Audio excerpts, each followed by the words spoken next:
Еще один. Еще один, да. Да. Ох, тоже. Вот. Все, все по 350. Да. Вот это. Red is the color of blood Да. and the color of Да, love. и это, да. It's also the favorite color of Mikhail Yakovlevich Balibardin and his granddaughter Vera.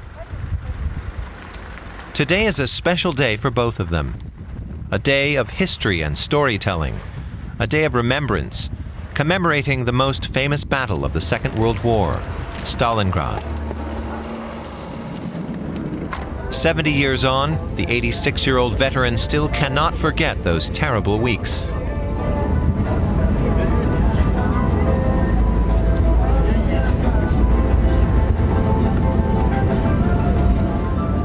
I'm Russian myself. My family still lives in Volgograd, as Stalingrad is known today. To mark the anniversary, I am accompanying the veteran and his friends to the most important memorials, to those places where Hitler's Sixth Army was annihilated in 1943. It was the turning point of the Second World War and remains a source of pride for all Russian veterans to this day.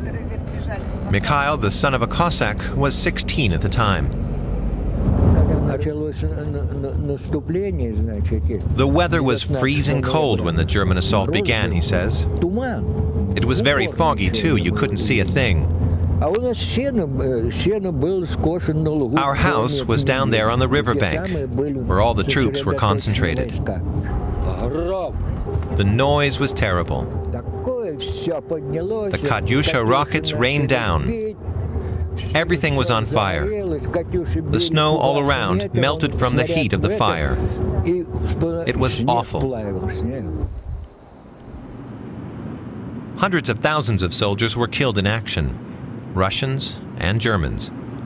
Most of them fell here, on Mamayev Kurgan, a colossal statue of the motherland, bigger than the Statue of Liberty in New York, towers over it. This gigantic figure, a model of Soviet cultural ideology, brandishes a 33-meter-long concrete sword. From here, I can see the entire city as it sprawls 60 kilometers along the Volga. I encounter a group of soldiers on their way to the Hall of Honor and the Eternal Flame.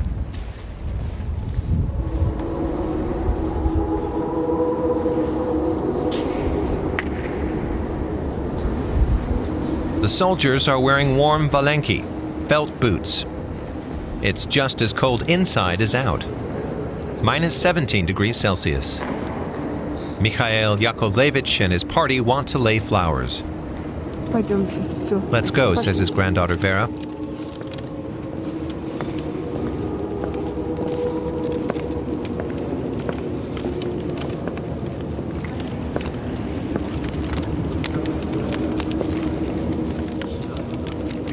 Mikhail says he wishes to be alone for a moment.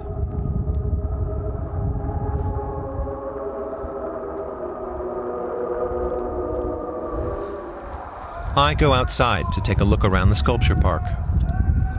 After the moving experience of the Hall of Honor, these oversized statues leave me cold. Huge figures naked from the waist up, as if it hadn't been human beings who fought here, but gods. Heroic art should be as modest as the heroes it honors, said a famous contemporary. I'm inclined to agree. Pour a drink, orders Mikhail Yakovlevich in a bid to warm up the mood. So, friends, to friendship among peoples, and may God give us good health. Bottoms up.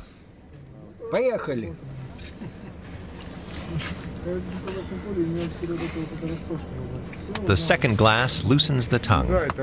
After the third, there's no more talking, just singing.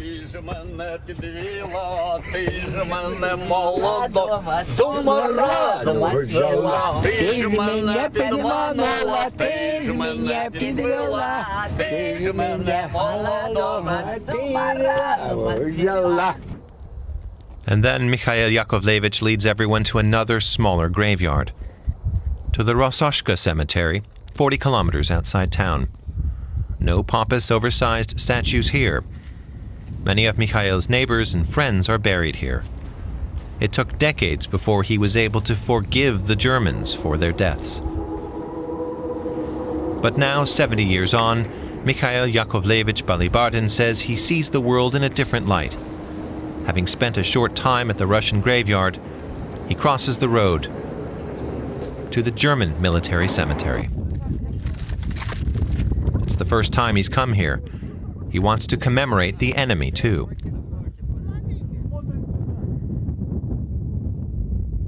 Mikhail Yakovlevich wants reconciliation. For me, he says, the Germans have long since ceased to be enemies. For me, they are comrades who were slaughtered in the cauldron of Stalingrad, just like the Russians. We were enemies back then, but not anymore. These words make a deep impression on me. After the visits to the memorials, Mikhail Yakovlevich invites everybody back to his place. He lives on the 3rd floor with his seriously ill wife. There's no elevator here. I learned that he was not sent to the front line until 1943, when he was 17. The battle for Stalingrad was over by then, but the war still ground on. He fought against the Germans for nearly 2 years and was wounded 4 times. The last wound was a serious one to the head. Nevertheless, Mikhail Yakovlevich still has his sharp wits about him to this day, not to mention his warm sense of humor. I could listen to him all day. These photos here, he tells us, were taken during the war. I gave all my pictures from the front lines to museums.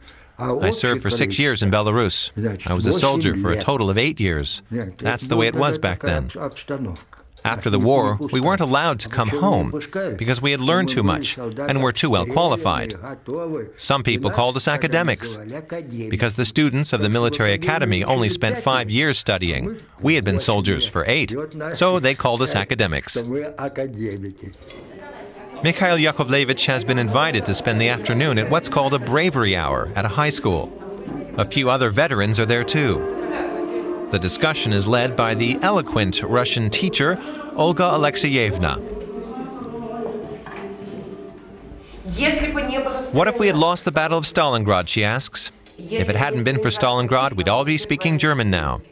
The battle raged for 200 days and nights, and winning it was one of our people's most heroic achievements.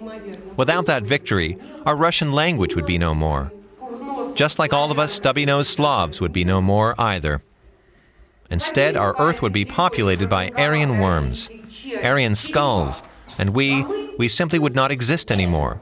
So the 2nd of February is not just your celebration, my dear veterans, it is our celebration too. Any questions? No questions. But Mikhail Yakovlevich puts an unexpected damper on the teacher's ardent patriotism. Do you know, he says, what wonderful relations we have with Germany today? It's the richest country in Europe.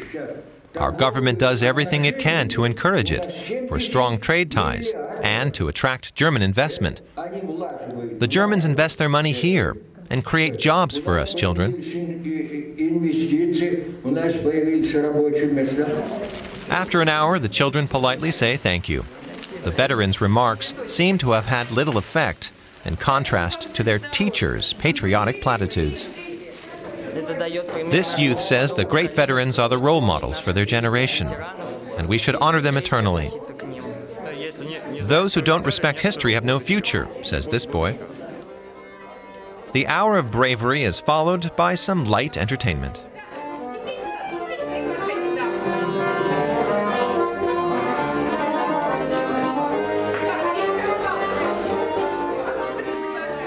It doesn't matter whether you know the dance or not, says Olga Alexeyevna. Just dance.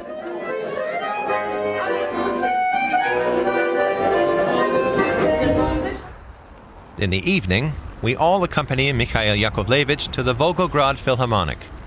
As part of the anniversary celebrations, a German orchestra is performing here for the first time. Their concert is entitled Music of Peace Against War. It's a first for Mikhail Yakovlevich, too. He's never listened to a German orchestra. Excuse me, please, he says to the usher. Could I please have a program? Thank you, miss.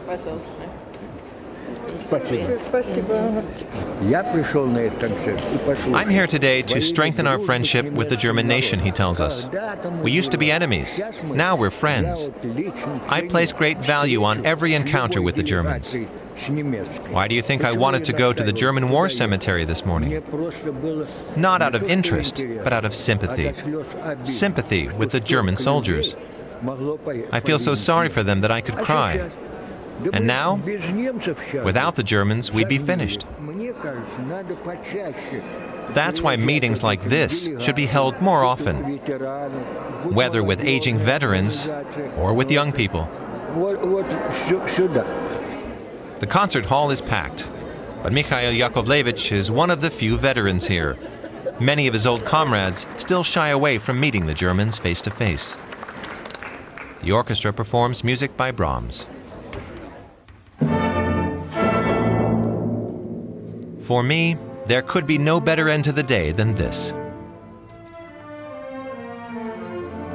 70 years on, where the thunder of the artillery guns once echoed around Stalingrad, where two peoples fought one another to the death, we now hear music.